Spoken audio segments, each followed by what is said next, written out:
daily ag tech dog walk here again. It is a Tuesday. It is almost October, so you know it's pumpkin season, and so this is a totally side fact. I grow giant pumpkins. I didn't get them as big this year because I didn't pay attention to them as enough. Uh, but I got a 6 foot tall pumpkin snowman right now. So, anyways, just a fun fact. We're getting to that time of year. Uh, totally off subject, but thought it'd be fun to just mention, and you'll see more of that around. Anyways, so today I'm going to talk a little bit about just like a random conversation that kind of sprouted yesterday and then more today on a farm tank, which is something Carter Williams put together with a bunch of ag professionals and farmers trying to talk about, how do we make agriculture better with food production and technology and all that fun stuff. A lot of interesting conversations on there. You got to be invited on. Uh, anyways, there's always good talk. It also gets weirdly in depth on a lot of things that they don't work for everybody because agriculture is big and complicated and tough. But where we were getting at is brought up that okay, we all this technology in the world that we have. I can trace things down to the pixel from a drone or on mapping, testing various things. You can get so defined on all this stuff.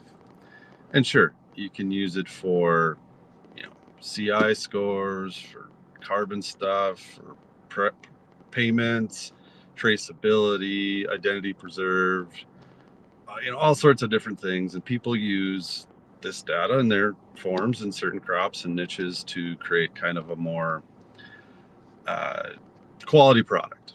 And it's growing more and more, and that is where a lot of people do see opportunity in agriculture. Is okay, commodities are what they are, prices aren't great.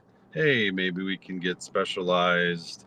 you know there's a lot of that around here in North Dakota. We're lucky that we have those markets and the processing and all that. Other places don't, which that's a whole nother problem. I'll talk about it another time, and have dabbled on here and there. But one of the ideas is, oh, okay, instead of just growing normal commodity wheat or durum or barley, which is up here a lot, or maybe, wherever else, it's like, hey, I could, maybe I can track every single acre and then sell that durum, which is used for pasta, to a pasta plant.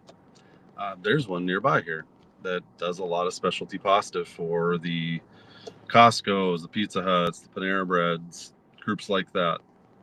So I've always generally thought it's like, well, yeah, there should be a market there. That should be able. I know all this tech. If I got back into farming, that would be a perfect thing to do. Is really dive into the kind of the tech and build the quality. Go for, call it, the talk on farm tanks as nutrient dense wheat for better pasta and all that. It's a thing. People do it to varying levels. The majors say they want to do that, and this is all great. The reality is, though, is it's not as simple as that. I actually ran into one of the investors into the pasta plant a few weeks ago, and I asked them these exact questions. I was like, "Hey, was it wouldn't Panera Bread, a brand of healthy food, and that kind of, wouldn't they want that?" And they could probably charge another dollar for their meal. And in the pasta world, even the most high quality, you're going to be okay on that extra amount. Everyone's going to make money theoretically. Well, his answer kind of semi surprised me, but not. It's like, well, they don't actually care because while they've looked into it and this group asked them, like, would you want this? They didn't really want it because actually doing all that and bringing it to production and the amount they need and just all the logistical issues actually just cause more problems. And at the end, the main buyers, these specialty groups, were like, we just want pasta. We just want it shaped in the way we want. We want it to taste a little differently. And that you don't really need specialty flour or wheat to really do those things. There's all these other things you can do to it. It's processed food, flavors and add-ons and whatnot, yeast, different ways to deal with it, like I said. And it kind of disappointed me because I'm like, God, I would really think those brands would be interested in it more. But I guess they've looked into it and they're like, yeah, we just don't, people want price. It's all about price.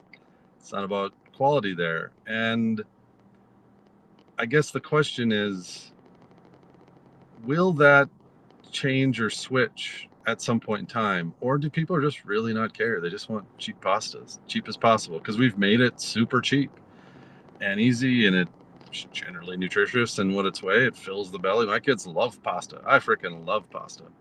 I go find the cheapest one I can. I don't buy Barilla because it's $2 a box instead of $1 for the Our Family brand. And guess what? From these pasta plants, there's a giant one in central North Dakota. There's another one here. It's the same stuff. It's the same pasta. It's not different.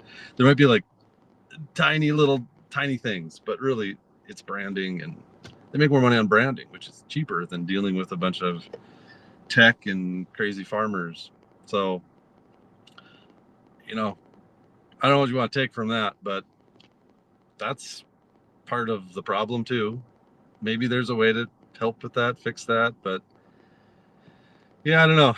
It's maybe more of a whole food game than a processed game, to be honest. We might have lost that battle, but anyways, some fun thoughts for today. I'll still try to make it work maybe if I get into the ring again, but